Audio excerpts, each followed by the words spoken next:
Are you struggling for consistency in your sim racing? Does your iRating look like a roller coaster? If so, we have good news for you. The way to get more consistent is to first understand what you're doing differently than the professionals. And VRS is the answer. With our competitive subscription, you will have the telemetry, setups, tutorials, and everything else you need to fully analyze your driving. Our data packs and the ability to compare your driving with the best in the world will show you exactly where to adjust your inputs, change your driving line, and shave seconds off of your lap times. And our powerful and precise Direct Force Pro wheelbase and precision pedals are being used by some of the world's best drivers. All these champions agree that VRS hardware is not just the best on the market, it's also priced well below the competition. So if you're looking to upgrade to direct drive and the best pedals in sim racing, VRS is your answer. If you want to get better, get faster,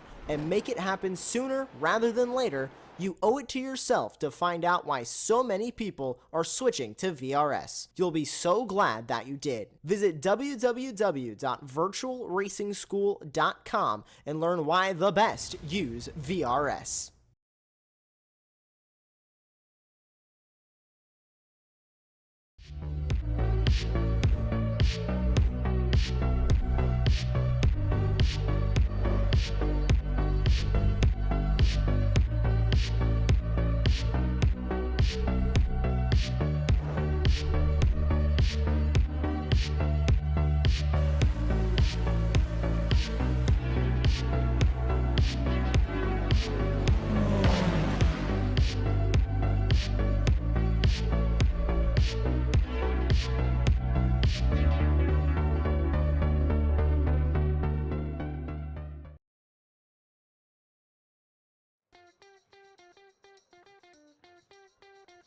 Located in the heart of Georgia, Road Atlanta is the home to the famed Petit Le Mans.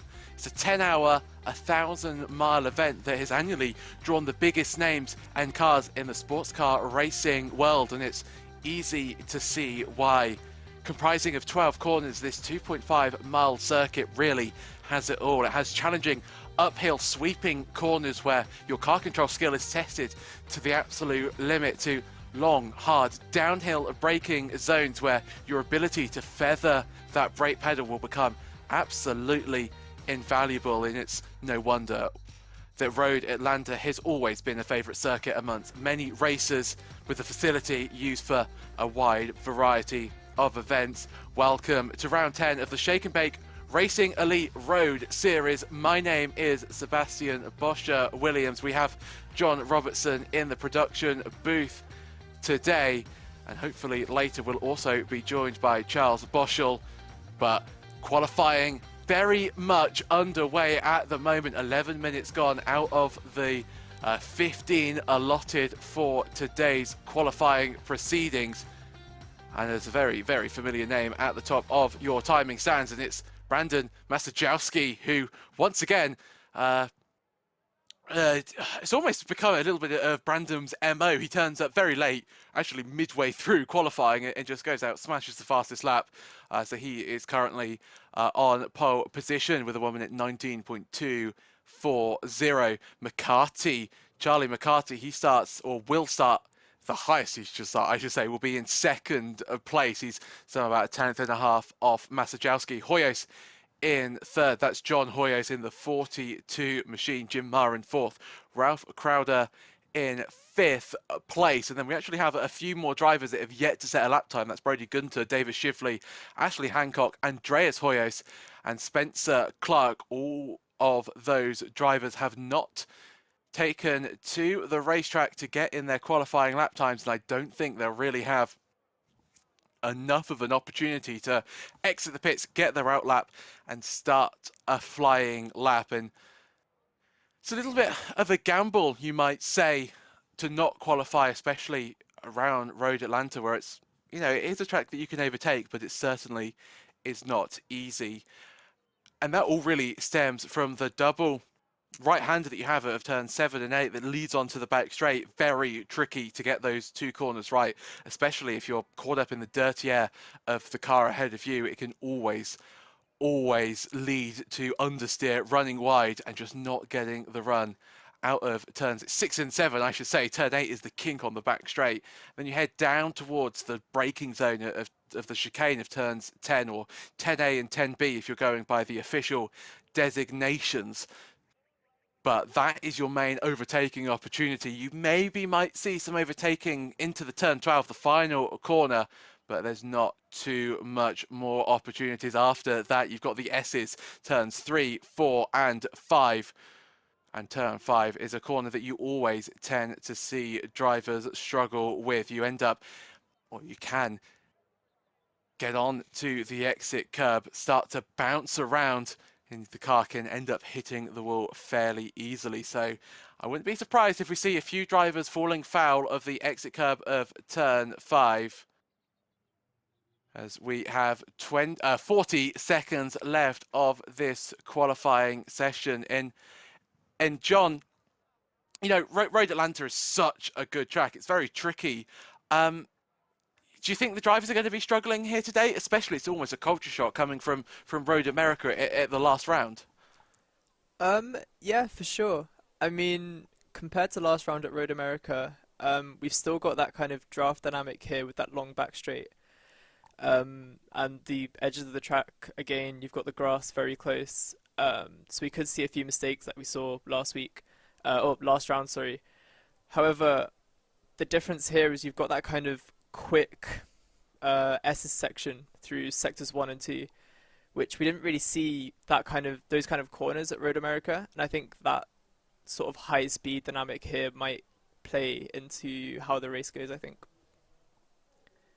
I think it certainly will. I really like that term. There's a draft dynamic. It really eloquently sort of encompasses all that we say about, you know, slipstream being an effect on the racing proceedings. But here is your grid for round 10, and Brandon Masajowski will be your pole sitter. 1 minute 19.240. The 93 starts on pole. Charlie McCarthy will start alongside him in second place. John Hoyos in third. Jim Maher will start in fourth place. Ralph Crowder is the first driver on the third row. Alongside him will be Spencer Clark. Ashley Hancock in 7th place, with Davis Shifley in 8th place. Andreas Hoyos in 9th. Brody Gunter is your 10th and final car on today's grid.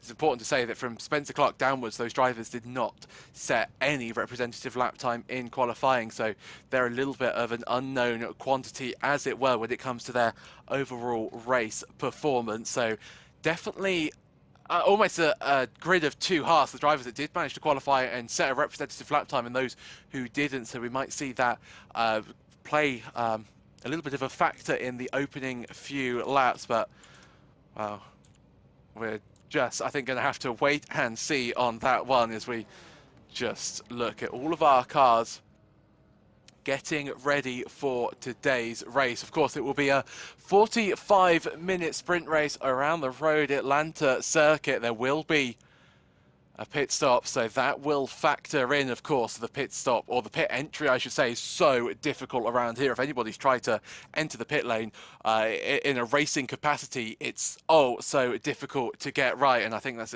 you know, that might just play a little bit more of a factor in today's race as well. As we just have a look, we still have 3 drivers still not taken to the grid, and they will not take the start. That's Davis Shively, Andreas Hoyos and Brody Gunter. So they have not managed to get their cars on the grid. So already losing 3 out of our 10 cars. So all eyes will now go on to Brendan Masajowski. It's a 365 meters run down towards turn 1. It's all up to Brandon to decide when he wants to get this race underway. He slingshots out of the final corner and we go racing, but McCarthy in that BMW on that outside line, he's looking spicy as we head into the braking zone of turn 1. Brandon outbrakes him, but wow, McCarthy tries to go all the way around the outside. Hoyos in 3rd, trying to get involved in on the action. McCarthy takes the lead as we stamp on the brakes for turn 2, and Charlie McCarthy will lead this race. Masajowski falling down the order into 2nd place. Hoyos in 3rd, Jim Marr in 4th, and then Spencer Clark. He's managed to find his way past Ralph Crowder as they all file their way through turn 5. Brandon Masajowski, in fact, is running a little bit wide. So was Hoyos. That's going to open the door for Jim Marr in the background to maybe have a look into the braking zone of turn 6.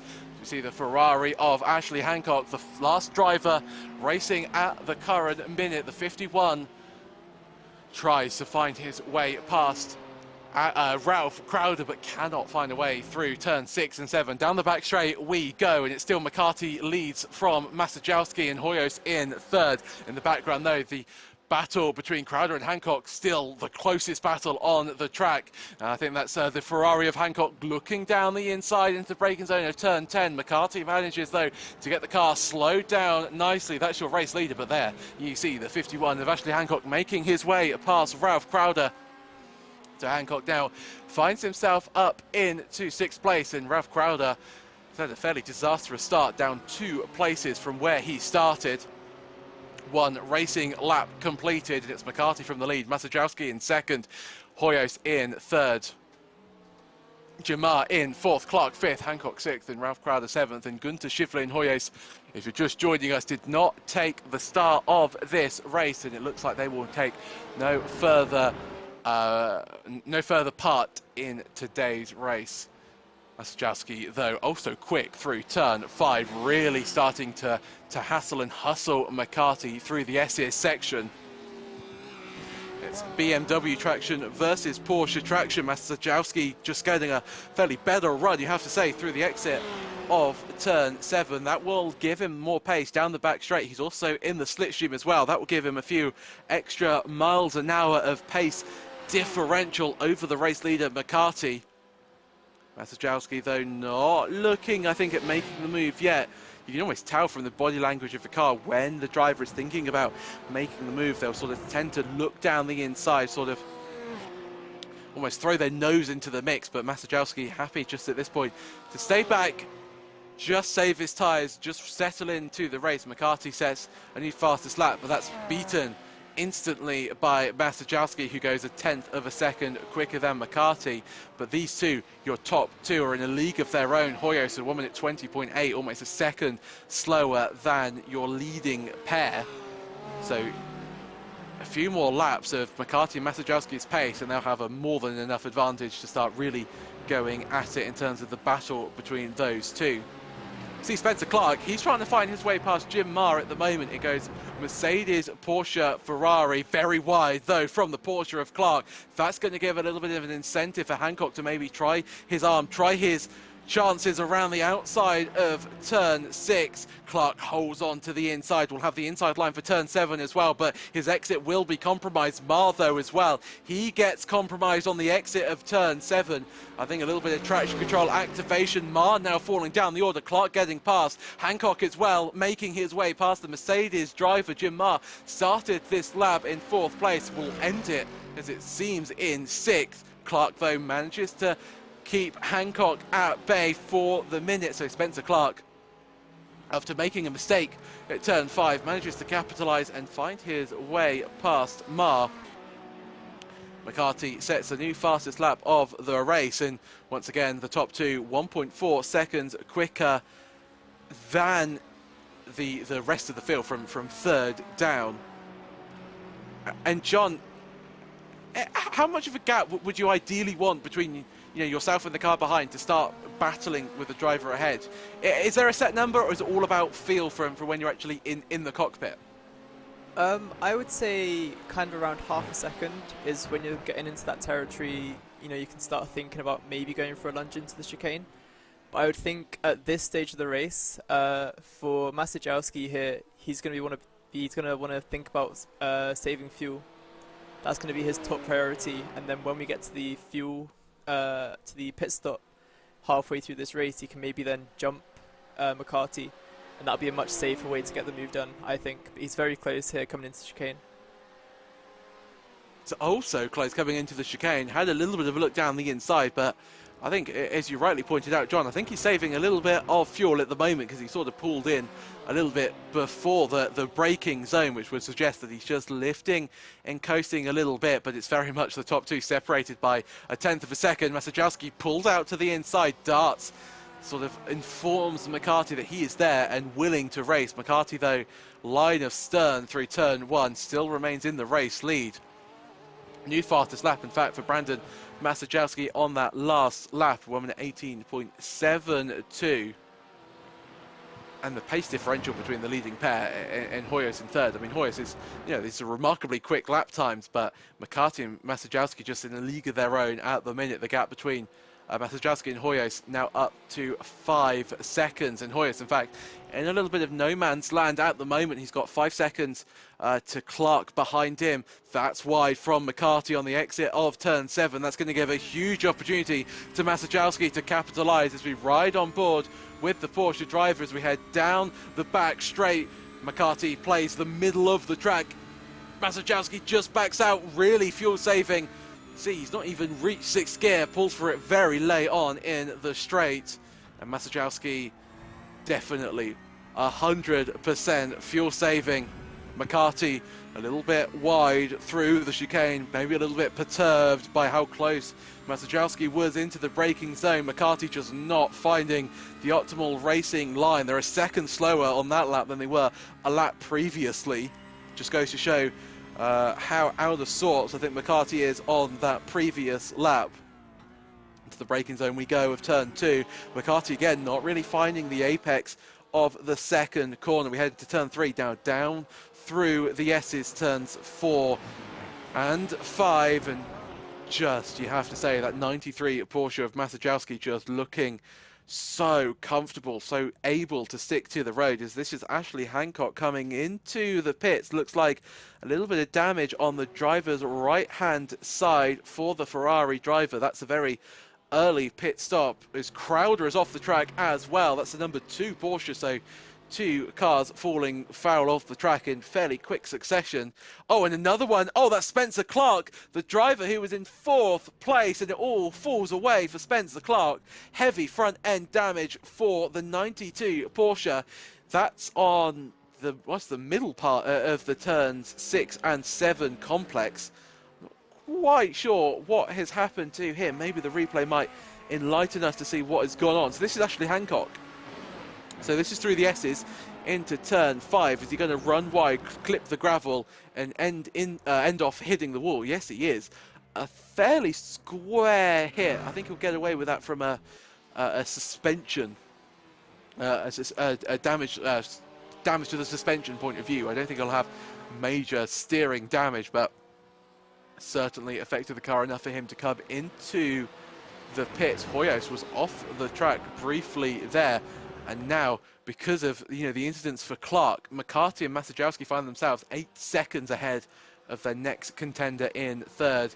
Masajowski, at some point, John, you've got to think that he's got to start making the move, because I guess that they've got such a big margin between Hoyos and themselves, but I mean, it just seems that Masajowski is losing a lot of pace at the moment. Yep, I have to agree. Looking at the times here, it looks like he's maybe got 7 or 8 tenths on McCarthy in front.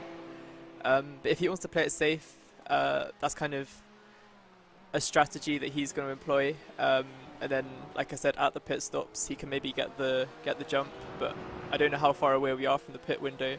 As he's going for the move here, it seems, into the last corner. That's a brave one. It certainly is, and Masajowski reclaims the lead. I think he was listening to the broadcast and decided that was the time to pounce. McCarthy, what can he do? Does he have any more pace at his disposal? He's a little bit a quiver through the braking zone of turn 2, and now that gap already up to 0.7 of a second. Masajowski just extending his race lead through the S's into turn 5. That Porsche just deals with the bumps so well. It's really the class of the GT3 field at the moment is the Porsche. In fact, I was speaking to some of the Apex racing team guys yesterday, and just they were just saying how good this Porsche is, and they're expecting it to be a little bit BOP'd in certain events coming up, just because it's so quick, it's so stable over the bumps, and its tyre wear is simply in a class of its own. But what can McCarthy do? McCarthy will now gain the benefit from the slipstream, so he'll be pulled along in the straights, and you can almost find that when you follow maybe a driver that's slightly quicker, if you follow them, you can start to follow their lines and see where they're gaining those extra tenths, and you can actually find yourself driving to another level just by following a driver. So maybe we might see that from McCarthy, but as it stands, Masajowski retakes the race lead only 10 minutes into this 45-minute race. McCarthy now falls outside of the second window, and McCarthy needs to be careful now. He needs to find some pace, because the further that Masajowski falls up or drives away from McCarthy, the less chance really McCarthy has of retaking that lead. 1.3 seconds now separates first and second place as we head through turns 6 and 7. And this was the overtaking move. So we see heading down into the braking zone of the turn 10 chicane. So Masajowski onto the clutch. That's why you hear the engine note just die off.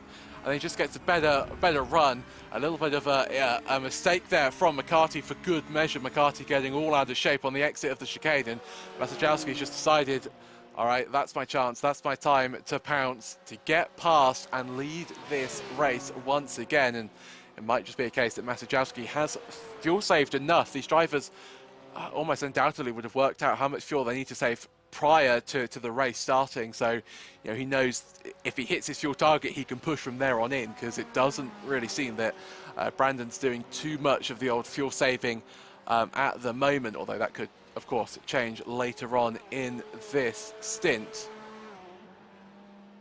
As we head down the S's for the 9th time in today's race, I think we might have another retirement for you, and I do believe that's Ralph Crowder. So we have 6 cars now running in today's race. Crowder 3 laps down already.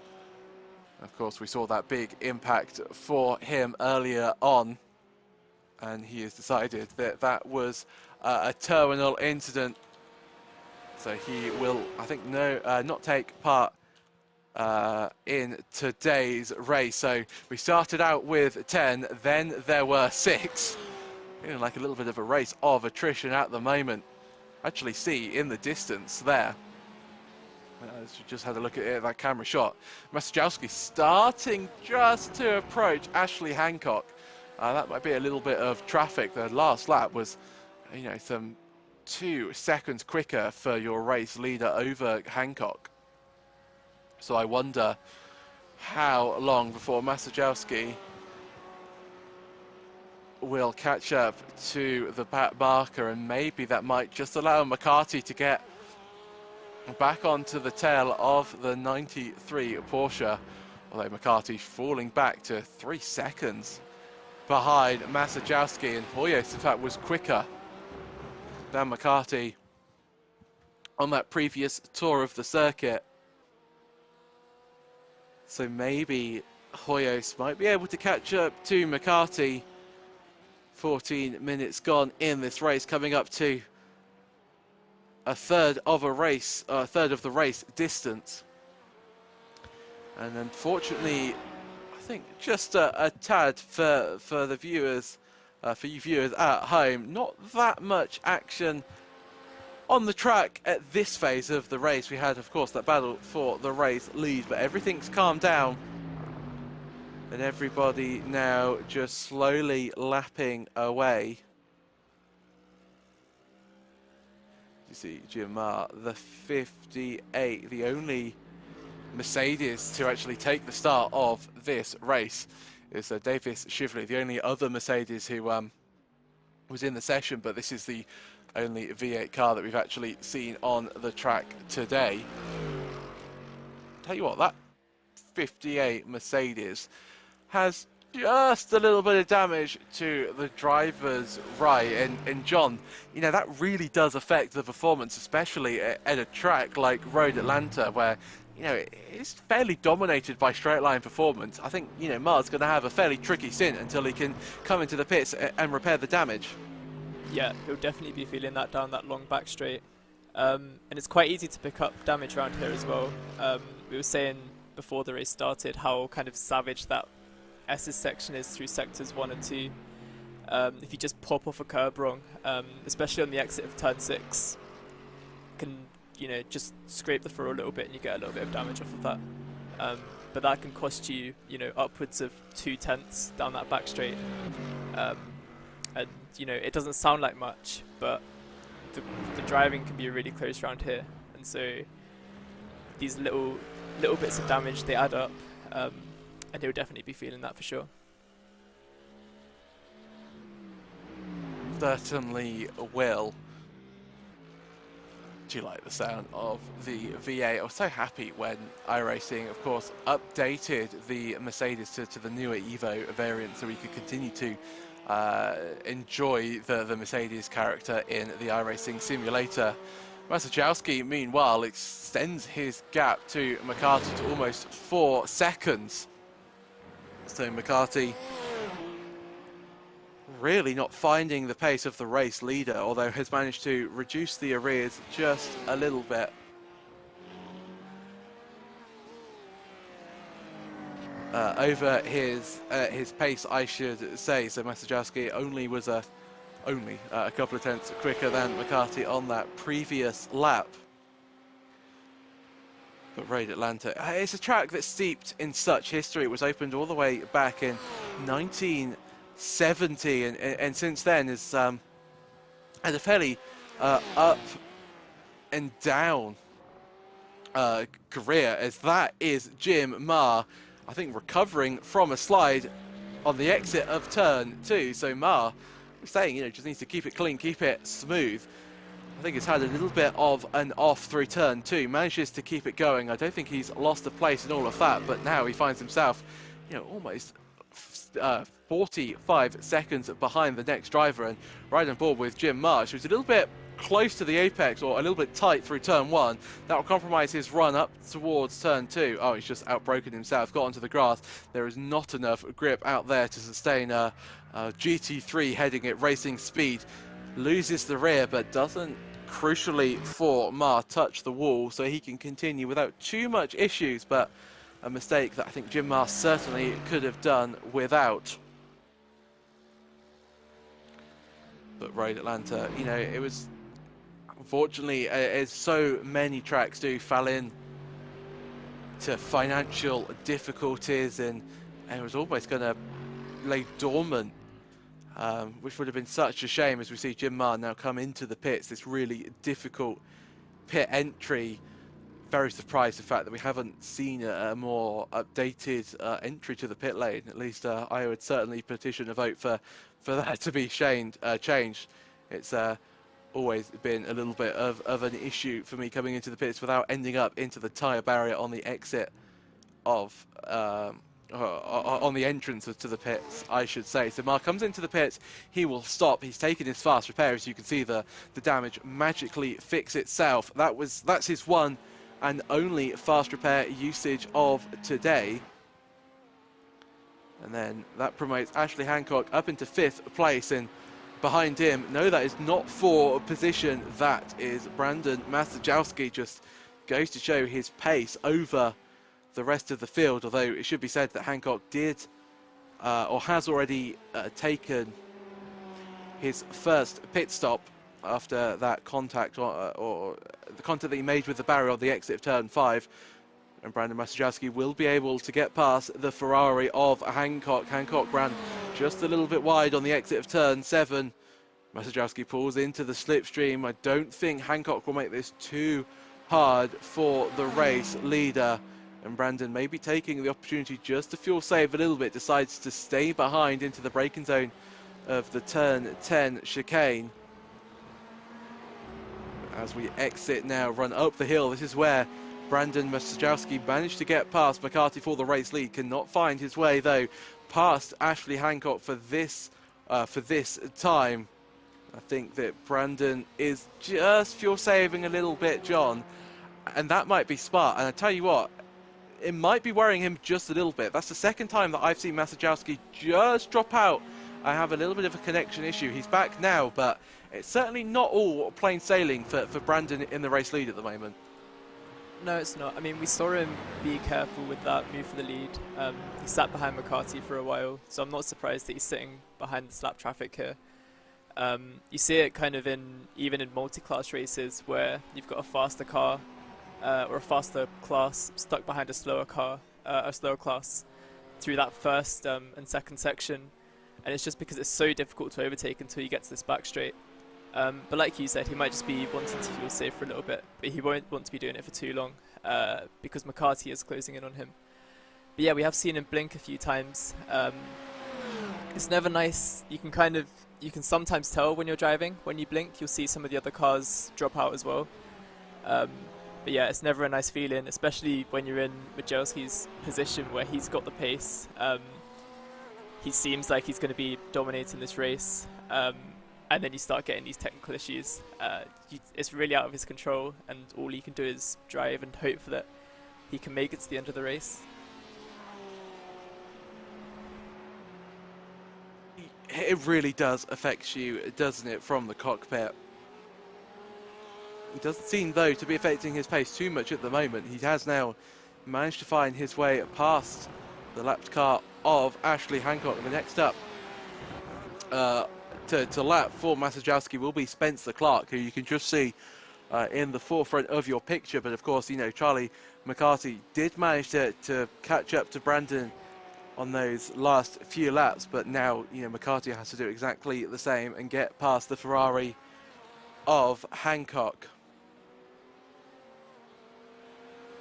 So the pace of these cars is already fairly amazing. Just to give you a fairly good representation of the pace that Brandon Masajowski is setting at the moment. His best lap is a 1 minute 18.72.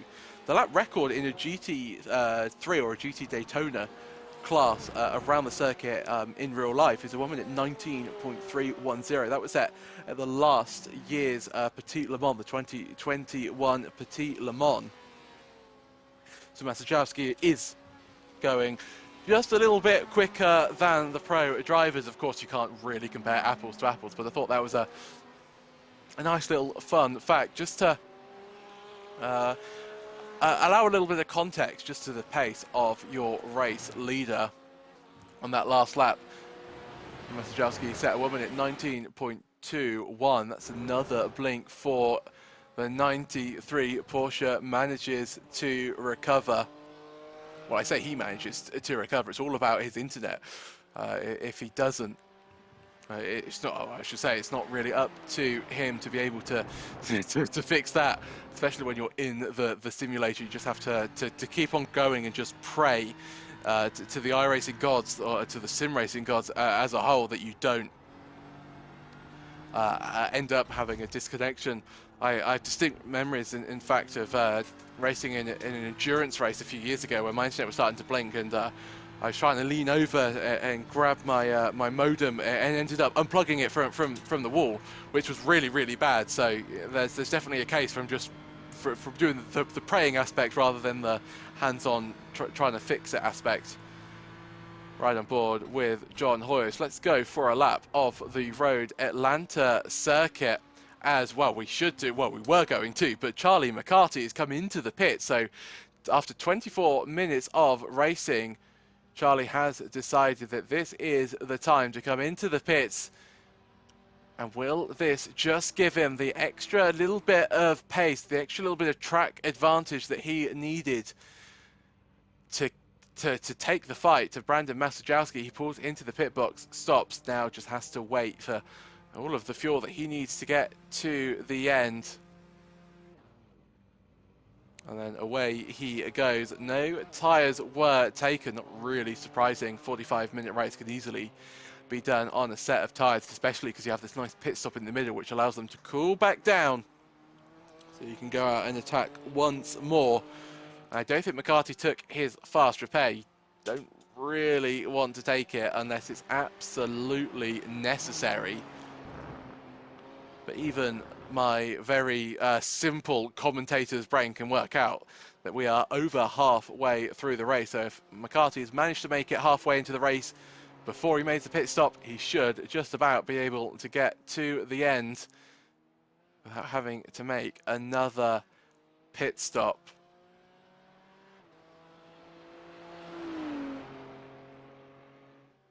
So I mentioned that Masajowski has actually gone quicker than the race lap record from last year. As we see John Hoyos now, it's his turn to come into the pits. So the BMWs are pitting earlier than everybody else. The only other drivers to come into the pits are Mark and Hancock, but that was both damage related. Doesn't seem that these BMWs are falling to the same fate. But I think that, just going back to the Masajowski point, I think he might have actually gone a little bit quicker than a Formula 3, a Ligier Formula 3 car. The lap record is 1 minute 18.707. Actually, no, Masajowski, so he's done a 1 minute 18.721. So he needs to find a few thousandths of a second if he wants to claim that he's faster than a Formula 3 car. Hoyos exits the pits once again, didn't take tyres. So it's still Masajowski, McCarthy, Hoyos, your top three. Clark in fourth. I take it. I think I might have misspoken earlier on when I said that Clark hadn't come into the pits. In fact, he has. So Spencer Clark has made his pit stop. So it's only now Masajowski who hasn't come into the pits yet. He's already gone past the start-finish line to start his 20th lap. So will he come into the pits at the end of this lap, or will he try to extend a little bit more? We've seen how much fuel saving Brandon was doing. That's clearly paying off at this phase of the race. 27 minutes of a 45-minute race gone so far. And John, can anybody challenge this man for the race win today? In terms of raw pace, it certainly doesn't seem like it. But as we've seen time and time again in this series, anything can happen. You know, it's not just about the raw pace, it's about making it to the end of the race. A track like Road Atlanta is extremely physical. We said it a few times now, that first section is really difficult. And I think the important thing for Masajowski here is just the mental aspect of it as he's coming into the pits now. Not too much of a surprise there. We've seen everyone else come in, and I think he was just coming up to some traffic there maybe. But But yeah, I imagine it'll be the same for him here. Fill the tank up, but no tyres.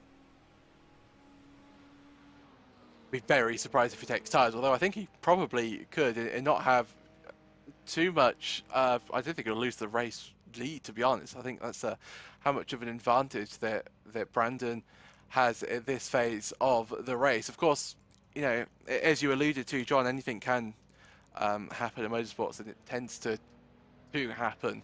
But Masajowski certainly got it all in or under his control. In fact, you know, if you don't know, the pit boxes, in fact, in the pit lane are dictated by your qualifying position. That's why Brandon has the furthest to the exit of the pits, and that can be such an advantage because you don't even have to worry about hitting your pit limiter, at least not at a track like Road Atlanta that has a fairly high pit limit speed.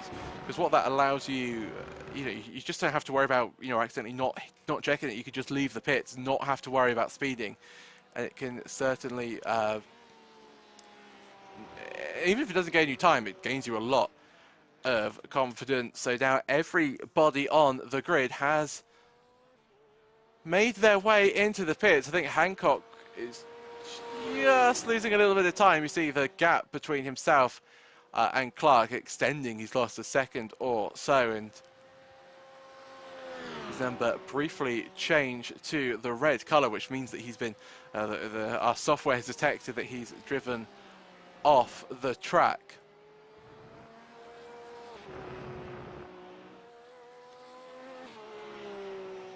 Around the final corner we go. I noticed that that Masajowski's been getting very close to the grass on the outside, heading into turn 12, the final corner, starting to maybe play a dice maybe a little bit with a mistake, maybe. We'll have to see on that front, but we will, as I said, we'll have to wait and see. Of course, you know, this isn't the only track that Atlanta has. Actually, you know, we've got the Atlanta Motor Speedway as well. It's very unusual to, you know, not only have two tracks in a very close proximity, but to both carry the namesake of their town. Only about an hour and a half to get between the two, so you can certainly see why, as they say, Atlanta is one of the homes of American motor sport. Very wide again from Masajowski heading down into turn 12. Very, very close to, you know, to just catching the grass. And John, if he was to do that, that would end up being quite the accident. Absolutely, yeah. It doesn't take much to unsettle the cars, and so if you just unload that rear outside tyre just a little bit, it's definitely going to send the car around. Certainly through this section as well, the car is just so loaded up. The whole way through there, the car is just sliding. And so, like you say, just a little bit of grass. Even sometimes the curbs are just enough to unsettle the car a little bit. As I think Jim Marr here has had another accident. See if we can get a replay up of that. I wonder if he's just clipped the grass there. But yeah, this is the thing with these tracks where we've got the grass like right on the outside of the track instead of the like asphalt runoffs that some of the FIA tracks are starting to get. Is you've got to be so precise with your driving, but at the same time you're trying to push every last bit of the track to carry as much speed through the corners as possible. So yeah, it's a really fine balancing act, and it's something that Masajowski's here is going to have to kind of have in the back of his head. I think, you know, he's got the gap at the moment, he doesn't need to push, but at the same time you don't really want to back off as a racing driver, you want to keep going. But yeah, that's the last thing he wants to do, is just get a little bit lazy. You know, it's very easy to do with the gap that he's got. You do settle into a rhythm, but sometimes, you know, you just start to lose concentration a little bit, and that's when the mistakes start to come in. They certainly do, and Jamar falling foul once again, so Hancock now Ashley Hancock finds himself up into 5th place, Bar dropping down to 6th, and this is what happened to the 58 Mercedes AMG GT3. It's the brakes. Oh, he's just gone a little bit too late, isn't he, into the turn 10 chicane. It's a whole lot of counter steer on to get the car facing in the right direction.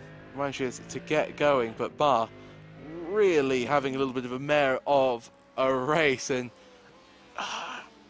I know, John, that GT3s aren't your expertise, but that Mercedes just doesn't look as quick as the rest of the other cars out there, at least not under the hands of Jim Marr. No, I mean, it's a very different car to the rest, I think. It's quite heavy, it's quite slow in the way that it reacts. So it does cater to a particular driving style, and perhaps maybe Jim Marr doesn't have that driving style for the car. But yeah, in the right hands, it can compete with the other cars. But it is interesting. We've got quite a range of cars here today, don't we? I think we've got obviously the Mercedes here, the Ferrari, Masajelski and the Porsche. We've got a couple of BMWs here. It's quite good to see a good representation of this GT3 car class. Well, I love the GT3 series so much because you get so many different body types in, and it's always a really diverse field, and it's always really been the case in iRacing.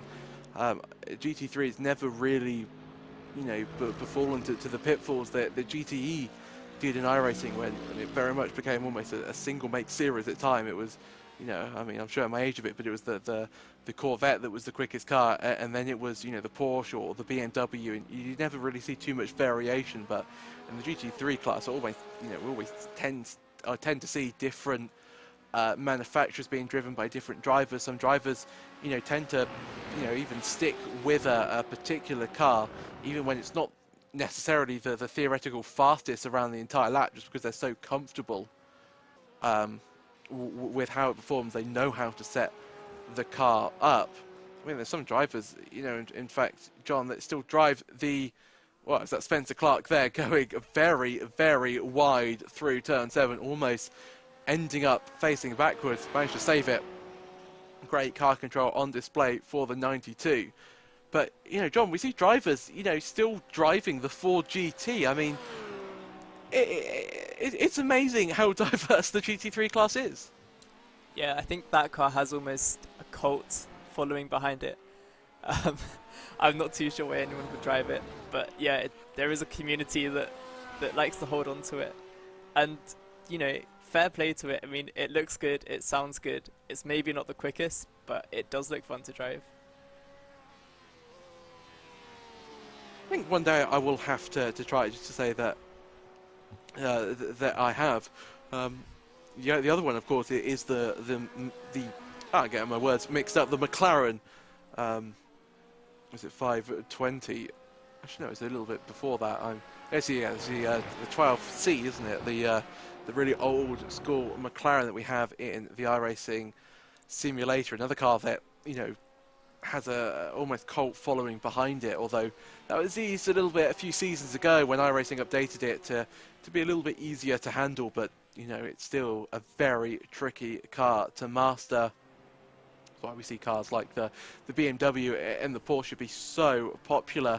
The Ferrari as well used to be a very, very popular car. Of course, the career progression through iRacing, you can get into in D class, the fixed GT3 series, and you use the Ferrari in that, so it's a natural progression to use the Ferrari in the more GT3 focused series. But the Ferrari, John, the last few seasons, it's been a good car, but the tyre wear has always been its real downfall. And you can almost, I mean, it even affects the cars in 45-minute sprint races like we have today.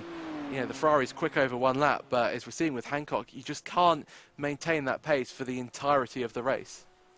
Yeah, and I think maybe that's why we don't see it so much in some of the special events. They tend to be longer endurance races. And like you say, it just can't hold on through those longer stints.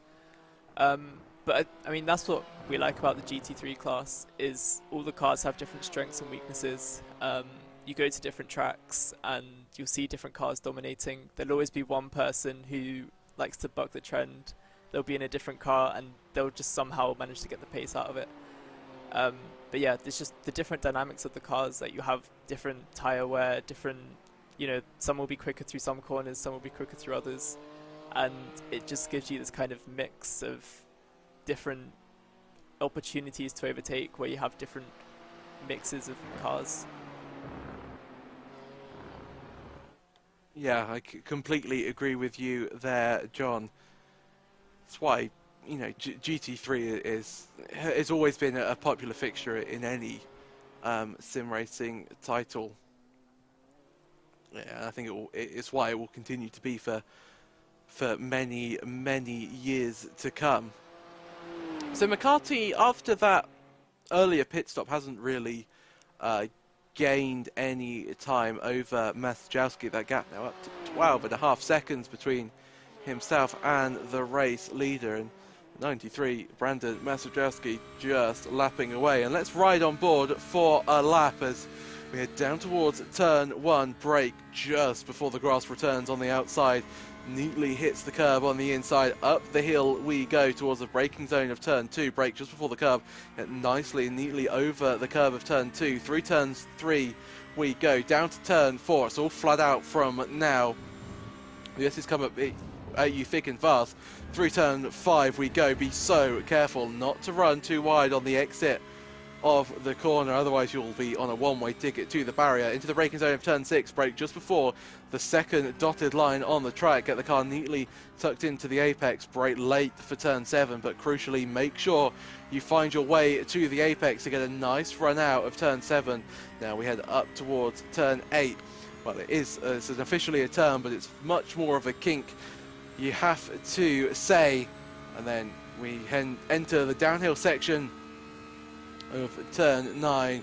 We're going to brake as late as you possibly dare into turn 10, just after the 100-meter board. Cut a little bit of the apex curve for turn 10 as we now ride up through turn 11. Under the bridge we go through turn 12. It's a flat-out corner, but it is on the limit as you see the car moving around, and that's a very, very neat and tidy lap from Brandon Masajowski, 1 minute 19.072. I think Ma once again might have had a little bit of an issue on that last lap. He was a 1 minute 27, so I think Ma really not having the race he would have liked from today's proceedings.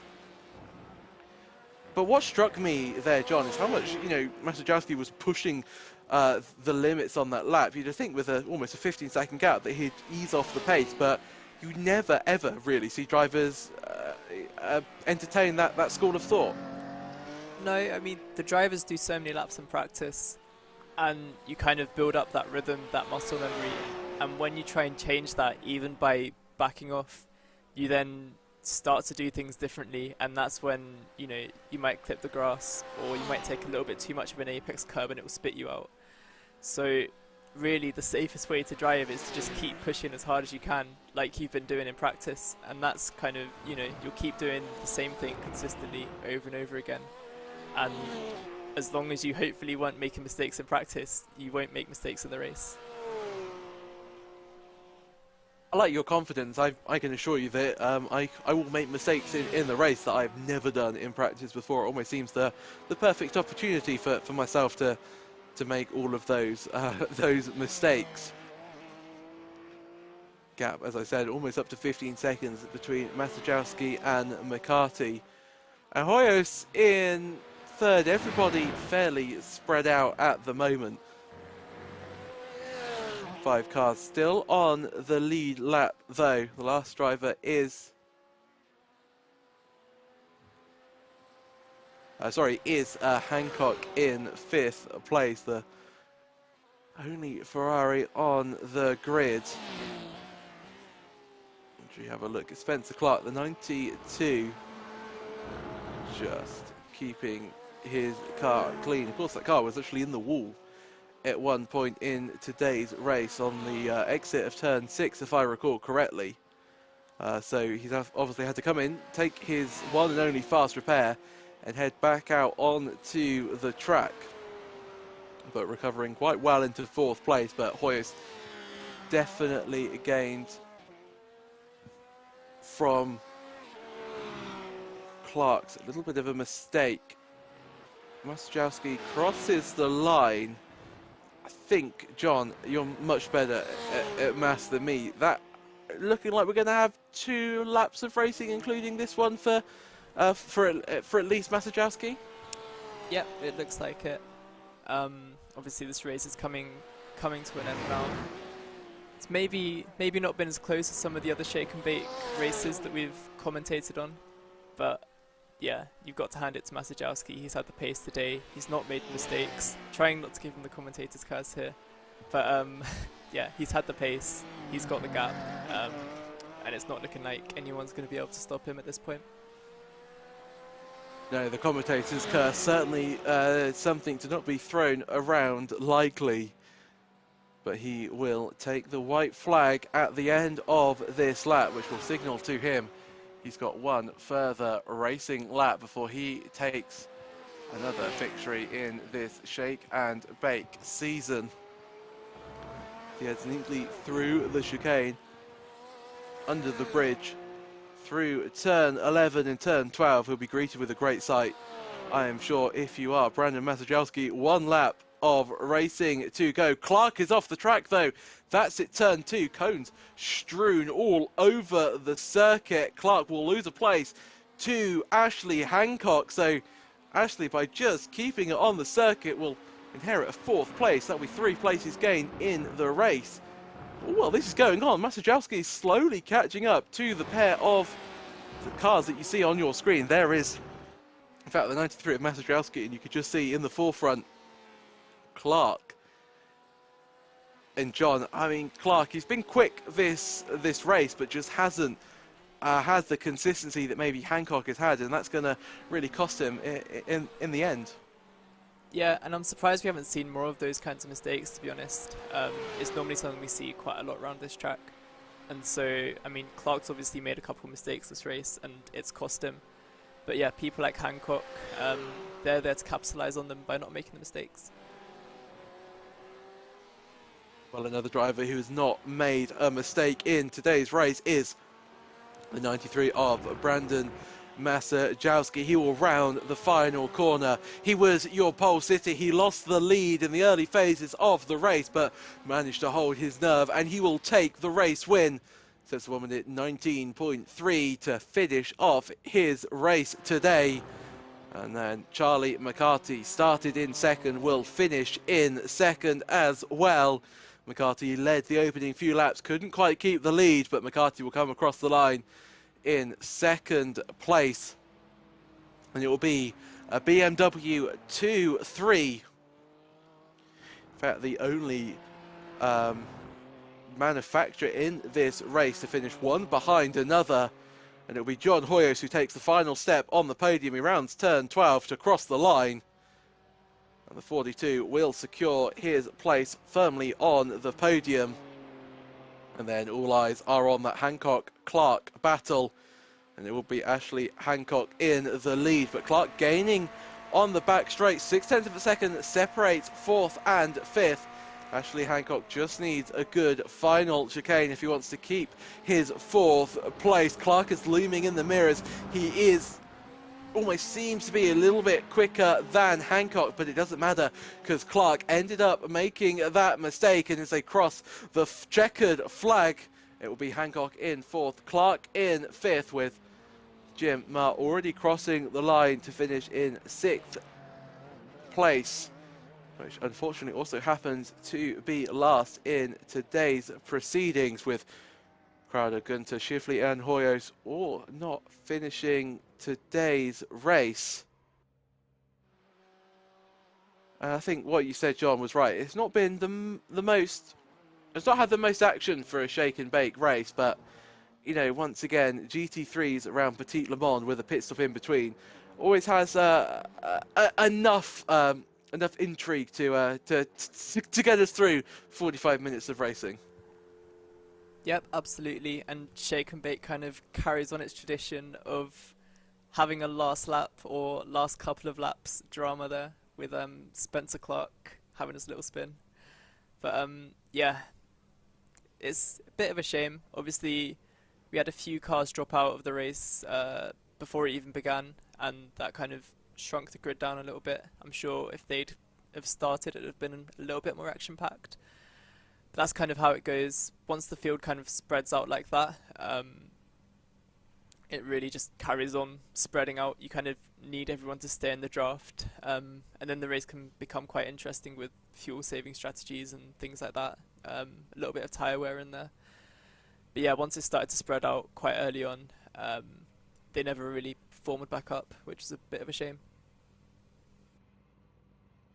Yeah, you almost sort of needed the infamous safety car just to come out onto the circuit and bunch everybody up, but it certainly worked very nicely for your race winner, Brandon Masajowski, and that's confirmation that he does take the race win today by a winning margin of 17 seconds over Charlie McCarthy. And John Hoyos rounds out your podium places. Ashley Hancock will finish in 4th place ahead of Spencer Clark, who made that mistake on the last lap. Jamar in 6th. Ralph Crowder then is the first of our retirees. He's in 7th with Shively, Andreas Hoyos and Brody Gunter not taking the start.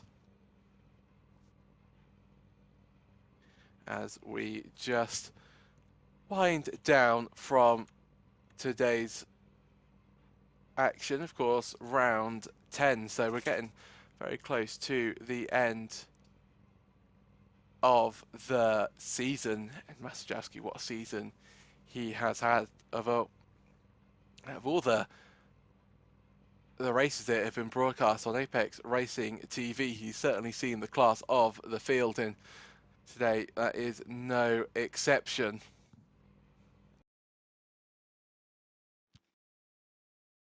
I'm a little bit surprised that we didn't see a few more drivers out on the grid. Of course, we've got the Petit Le Mans, the iRacing Petit Le Mans happening, I do believe, in a few weeks' time. So, thought people might join, get a little bit of cheeky Petit Le Mans practice, but we're still thoroughly enjoyable as we have a look in the background of replay. That was earlier on in the race, of course, where McCarthy was ahead of Masajowski, and it was a real battle of wits between the two. But it's just seeing that Brandon, did have more pace up his sleeve over McCarthy, and it was all about Brandon just fuel saving and just biding his time to take the race win. But you can't, discredit Charlie McCarthy. He did a great job, defending from the might, which is Masajowski. And I think, maybe if they were both in Porsches, maybe that would have changed it just a little bit. I'm not quite sure on that one, but certainly a thrilling opening laps battle between your top two. See how much curb Masajowski was taking on the apex of turn 2. Just goes to show how confident he was in that car. Really trusted it to not land a little bit funny and spear off into the distance, which we've seen from other drivers. And that Porsche certainly was the class of the field. I was hoping that we might have a few drivers for an interview, but I don't think that's going to be the case. So thank you very much for tuning in for round 10 of the Shake and Bake Racing Elite Euro Road Series from Road Atlanta. And what a race it was. It certainly was not the most action-packed of races, but it certainly had enough intrigue to tide us over. My name has been Sebastian Boscher-Williams. Alongside me has been John Robertson, and we'll be back very soon on Apex Racing TV to provide you some more iRacing broadcasted action. But until then, thank you very much for tuning in, and we will see you very soon.